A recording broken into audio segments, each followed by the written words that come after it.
எம்ஜிஆருடைய ஆட்சியை தமிழகத்தில் அமைத்து தாருங்கள், எம்ஜிஆருடைய ஆட்சியை தமிழகத்தை அமைத்து தாருங்கள் என்று சொல்லி அதான் மைக்க வண்டியை கொண்டாந்து ஓரத்தில் நிப்பாட்ட சொன்னா கேட்கறாங்க. ஆமா இந்த எட்டு மைக்கு எட்டுமா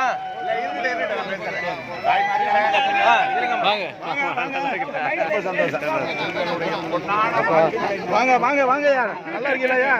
சரிங்க, இங்க தாங்க தர்றேன். சரி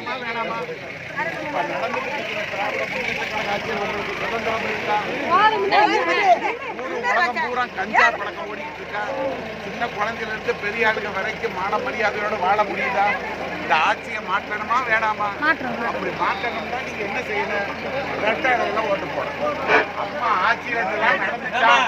அம்மா ஆட்சியில என்ன கொடுமை? நமக்கு இன்சூரன்ஸ், விவசாயிகளுக்கு நன்மை எல்லாம் செய்யறது நம்ம அதிமுக ஆட்சி தான். இந்த பேசுவார் பாருங்க.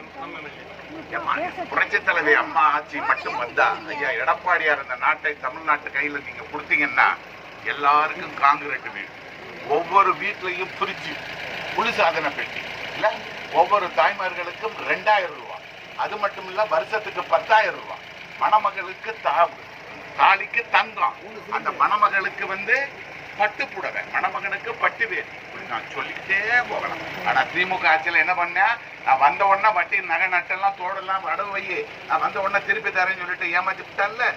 சத்தியமாக சொல்கிறேன், அண்ணா திராவிட முன்னேற்ற கழகம் உங்க அம்மா ஆட்சி மீண்டும் தமிழகத்துக்கு வந்தால் அது எல்லாத்தையும் ஒழிச்சிட்டு உங்கள் அனைவருக்கும் ஒரு பொற்கால ஆட்சியை எங்க எடப்பாடியார் உருவாக்கி தருவார் என்று சொல்லி உங்கள் பாதம் தொட்டு வேண்டி கேட்பது ஒன்றே ஒன்றுதான், இரட்டை இலையில் வாக்களியுங்கள்.